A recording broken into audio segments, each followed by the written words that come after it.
Hello दोस्तों। अभी हाल ही में यूएसए द्वारा वेनेजुएला पर अटैक किया गया 2 और 3 जनवरी की दरमियानी रात, और अटैक करके वहाँ के जो राष्ट्रपति हैं निकोलस मादुरो, उनको गिरफ्तार कर लिया गया।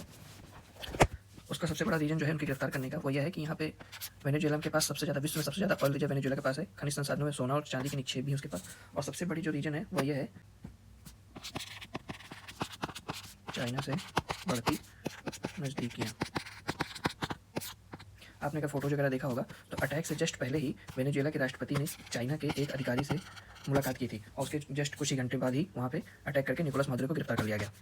और इस पर कोई कुछ नहीं बोल रहा है, जैसे रसिया हो गया। रसिया इसलिए नहीं बोल रहा है क्योंकि रसिया और यूक्रेन का वॉर चल रहा है। अगर रसिया, एक बार आप वेनेजुएला का मैप देख लीजिए, साउथ अमेरिका में है ये, और इसके यहाँ इसकी एक तरफ गुयाना, एक तरफ ट्रिनिडाद एंड टोबागो और कोलंबिया है।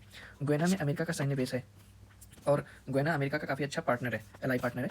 तो क्या होता है कि मान लीजिए अगर रसिया यहाँ पे कुछ भी हस्तक्षेप करेगा तो अमेरिका यहाँ से रिटेलिएट करेगा, और अमेरिका अपने साथ जब आएगा तो वो नाटो को साथ ले जाएगा। और रसिया ये नहीं चाहता है कि उसके दरवाजे पे, उसके मुहाने पे नाटो की मिसाइलें तैनात हों, इसीलिए रसिया शांत है। और चाइना भी इसलिए कुछ नहीं बोल पा रहा है क्योंकि चाइना सोच रहा है कि चाइना का कहना आगे चल के ये हो जाएगा कि जब अमेरिका वेनेजुएला पे अटैक कर सकता है तो मैं भी ताइवान पे अटैक कर सकता हूँ और ताइवान को अपने कब्जे में ले सकता हूँ। हालांकि ताइवान के पास अमेरिका का नेवल फोर्स है, लेकिन फिर भी चाइना इसी ताक में है कि कब वो ताइवान पर अटैक करे, क्योंकि अब उसको भी एक प्रकार से एक्सक्यूज मिल जाएगा कि जब अमेरिका अटैक कर सकता है वेनेजुएला पे, वेनेजुएला की सॉवरेनिटी, संप्रभुता का नहीं ध्यान रखा, तो हम क्यों रखें। और वैसे भी चाइना ताइवान को एक देश के रूप में रिकमेंड तो नहीं करता है, तो इसलिए तो ये हो गया। और यहाँ पे सबसे एक इंपॉर्टेंट चीज़ जो है ये कि यहाँ के नेता विपक्ष, यहाँ के विपक्ष के नेता हैं मारिया कोरिना मचाडो।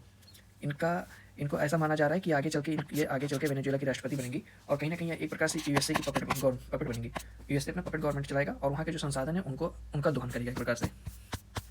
लेकिन जो इंपॉर्टेंट चीज़ है, जो यहाँ पे सबसे ज़्यादा इंपॉर्टेंट है, ये पीसीएस की रिगार्डिंग हमको क्या क्या पढ़ना है। ये सब तो करंट न्यूज़ है, तत्काल की न्यूज़ है जो मैंने बता दिया। अब आते हैं पीसीएस या यूपीएससी रिलेटेड क्वेश्चंस जो देखने को आते हैं, जैसे कि वेनेजुएला दक्षिण अमेरिका का एक देश है। कभी कभी ये पूछ लेता है कि जो देश करंट में न्यूज़ में रहते हैं उनके आसपास उनसे जो बाउंड्री साझा करते हैं उन देशों के नाम पूछ लेता है। तो जैसे ट्रिनिडाद टोबागो, गुयाना, ब्राज़ील और कोलंबिया, टोटल 4 कंट्रीज हो गए, 4 देश हो गए जो सीमा साझा करते हैं वेनेजुएला से। और यहाँ का जो एक सबसे इंपॉर्टेंट चीज़, यहाँ की नेता विपक्ष है अभी मारिया कोरिना मचाडो, उन्हें 2025 का नोबेल शांति पुरस्कार मिला है। और इनको नोबेल शांति पुरस्कार इसलिए मिला है कि वेनेजुएला में जो मादुरो हैं वो एक तानाशाह शासक हैं, तो उनकी तानाशाही, वेनेजुएला में लोकतांत्रिक अधिकारों को बढ़ावा देने के लिए और तानाशाही को समाप्त करने के लिए वो लगातार संघर्ष कर रही थी, मुहिम चलाई हुई थी। तो इसीलिए ये जो है मारिया कोरिना मचाडो, इनको नोबेल शांति पुरस्कार मिला। तो ट्रंप का एक ये भी है, आपने बहुत सारे न्यूज़ में सुना होगा कि ट्रंप इस बार पीस प्राइज़ के लिए बोल रहे थे कि हमें पीस प्राइज़ मिलना चाहिए। तो उनका ये भी रहेगा कि देखिए, हमने तो एक तानाशाह को हटा के एक शांति पुरस्कार जो विजेता है हमने उनको राष्ट्रपति बनाया है। हम पूरे देश में, पूरी दुनिया में शांति चाहते हैं। एक प्रकार से ट्रंप का एक तो ये। दूसरा, वेनेजुएला से रिलेटेड कुछ इंपॉर्टेंट फैक्ट्स पढ़ लेते हैं।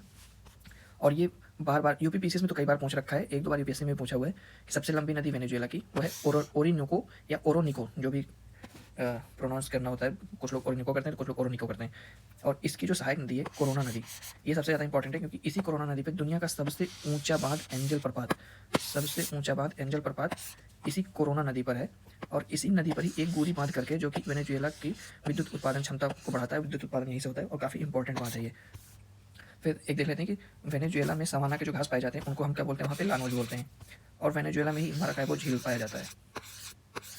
तो ये कुछ इंपॉर्टेंट क्वेश्चंस थे जो कि यूपी पीसीएस, खासकर यूपी पीसीएस में यहाँ से क्वेश्चंस इस बार बनने की संभावना रहेगी। आप देख सकते हैं, इसको नोट डाउन कर लीजिए अपने हिसाब से अच्छे से। बाकी थैंक यू सो मच।